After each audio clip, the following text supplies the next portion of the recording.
जी रया जागी रया जुग जुग बची रया यो दीन यो मासा यो दीन यो मास।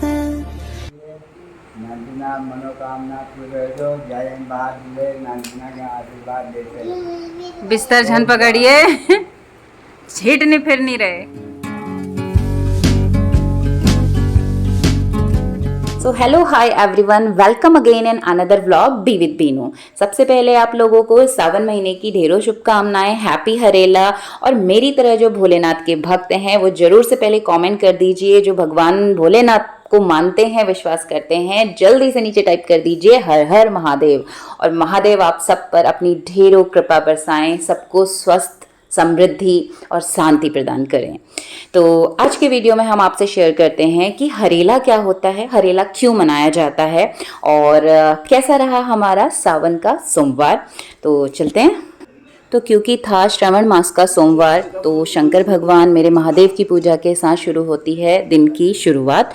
तो हरेला था, उसके पहले हमने पूजा शुरू करी भगवान भोलेनाथ के नाम के साथ में। और छोटा सा शिवलिंग घर पे रखा जाता है, तो वही हमने भी प्रतिष्ठित करके रखा हुआ है। और आप मंदिर पे देख रहे हैं ना, बहुत सारी पत्तियां हैं। तो शंकर भगवान को ना बहुत सारे बेलपत्र है, आँख है, चीचड़ है, धतूरा है, गिलॉय है, पाती है, बेलपत्रम है, तो बहुत सारी चीज़ें चढ़ाई जाती हैं। साथ में ये हरेला, तो ये सब चीज़ें एक दिन पहले ही सब इकट्ठा करके हम लोगों ने रख लिया था, क्योंकि मॉर्निंग टाइम नहीं होता। मेरी तो लकीली छुट्टी थी, लेकिन जोशी जी को 8 बजे निकलना था, तो वही जल्दी से रूटीन से सारे कामों को पूरा करना था। तो सबसे पहले भोले शंकर को पूजा किया। शिव और शक्ति की हम पूजा साथ में करते हैं, दोनों को हम मानते हैं। तो भोले शंकर की पूजा के साथ में हम छोटा सा हवन सोमवार को कोशिश रहती है, जिसपे सादे तरीके से हम जो भी उनको अर्पित कर रहे हैं, तो जो आम की सूखी लकड़ियाँ होती हैं, कंडे होते हैं, कपूर है और घी उसमें डाल करके होम करके शंकर भगवान का सिंपल ओम नमः शिवाय पंचाक्षरी मंत्र ओम गौरापतियाय नमः, ओम कैलाशपतिये नमः। तो आप जो भी नाम उनके लेना चाहते हैं, 108 नाम होते हैं, उनके 108 नामों के साथ ये छोटा सा एक हवन अपनी ओर से हम करते हैं। तो हम खुद ब्राह्मण हैं ही, तो उसी हिसाब से हम अपनी पूजा अपने तरीके से करते हैं, क्योंकि पंडित जी को तो आप रोज़ रोज़ नहीं बुला सकते हैं। तो वो जो शिवार्चन होगा पंडित जी के हाथों होगा ही, लेकिन ये पूजा हम सोमवार को अपनी तरफ से भगवान भोलेनाथ के चरणों में, कि हम हमेशा भगवान की भक्ति में रहें, भगवान का आशीर्वाद हमेशा बना रहे। तो ये पहले घर पर हमने पूजा पाठ किया, तो 6:30 बजे तक सारी चीज़ें हो चुकी थी। उसके बाद ये छोटा सा हवन, जिसमें हम चारों ही लोग, यानी मैं, जोशी जी और मेरे सास ससुर, चारों लोग बैठे थे। बच्चे सोए थे सुबह 6:30 तक, उनको हम धीरे धीरे ये सारे काम मैंने किए कि वो उठे ना, क्योंकि फिर ना छोटा वाला कुछ भी करने नहीं देता है शांति से। तो ये सारी पूजा को हमने शांत मन से, मैं चाहती हूँ पूजा जिस समय हो तो उस समय शांति हो, मन भगवान के चरणों में लगा रहे। तो ये पूजा पाठ हमने भगवान को अर्पित किया।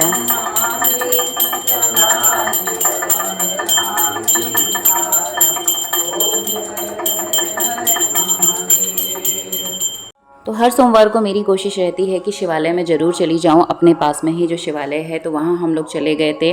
और आजकल तो सावन है, जिस दिन भी बन पड़ता है समय, मैं ज़रूर से चली जाती हूँ अपने भोलेनाथ के दरबार में। तो भगवान को जा कर के वो सारी पत्तियाँ हम ले करके गए थे, भोलेनाथ को अर्पित किया, उनको चंदन समर्पित किया, जल दूध का अर्पण करके भगवान भोलेनाथ के दरबार में हाथ जोड़ने के बाद 8:30 बजे तक पहुँच गए घर। और उसके बाद दादाजी ने किया ये हरेला पूजन।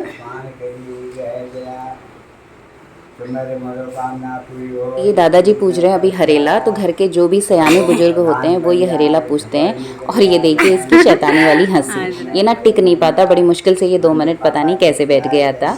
तो हरेला हमारी उत्तराखंड की संस्कृति में एक बहुत ही लोकप्रिय त्यौहार है, और ये यहाँ से ना त्योहारों की शुरुआत करता है हरेला। अभी तक बीच में 2 महीने के लिए त्यौहार रुक जाते हैं, हरेले से त्योहारों की शुरुआत मानी जाती है हमारे वहाँ पर।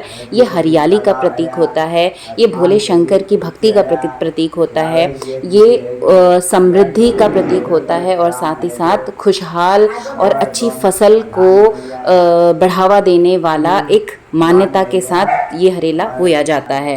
तो ये हरेला ना साल में 3 बार बोया जाता है। एक तो चैत्र मास में जब नवरात्रि आती है, दूसरा श्रवण यानी इस जुलाई के सावन वाले महीने में, और अश्विन जो सितंबर अक्टूबर की नवरात्रि आती है तब। तो कुछ जगहों पर 3 बार ये बोया जाता है और कुछ जगहों पर सिर्फ एक ही बार ये बोया जाता है। तो हमारे वहाँ पर भी ये जुलाई में ही हमारे वहाँ पर मान्यता से इसको बोया जाता है। तो 9 दिन पहले इसको बोते हैं और जिस दिन हरेला होता है उसके एक दिन पहले इसको लकड़ी से ही गोड़ा जाता है, उसकी पूजा की जाती है, ला करके इसको मंदिर में रखा जाता है। उससे पहले 7 अलग अलग अनाजों को इकट्ठा करके मिट्टी तैयार की जाती है, इसको बो दिया जाता है और अंधेरे में साफ़ सुथरी जगह में रखा जाता है। डेली इस पर पानी दिया जाता है और ये माना जाता है कि हरेला जितना बड़ा होगा उतनी आपकी समृद्धि और उन्नति का ये प्रतीक होगा, उतनी अच्छी फसल उस बार होगी।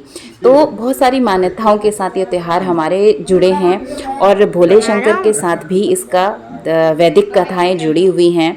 तो बहुत ज़्यादा डिटेल मुझे नहीं पता, जितना हमने बुजुर्गों से सुना और जितना मैं जानती हूँ वो मैं आपसे शेयर कर रही हूँ। तो मैं अपनी संस्कृति को फॉलो करती हूँ और भगवान पे विश्वास है तो मैं मानती हूँ इन चीज़ों को, पूज लेती हूँ। पूजा करने में कोई हर्ज नहीं होता और मैं तो भोले बाबा शिव और शक्ति की भक्त हूँ ही हूँ। तो ये था हमारा हरेले का त्यौहार और सावन का पहला सोमवार और अपनी YouTube फैमिली के साथ ये छोटी सी शेयरिंग। उम्मीद करती हूँ ये छोटा सा वीडियो आपको पसंद आएगा। पसंद आया हो तो लाइक ज़रूर कर दीजिएगा। मेरे महादेव आप सब पर ढेरों कृपा बरसा के रखें। बोलिए हर हर महादेव।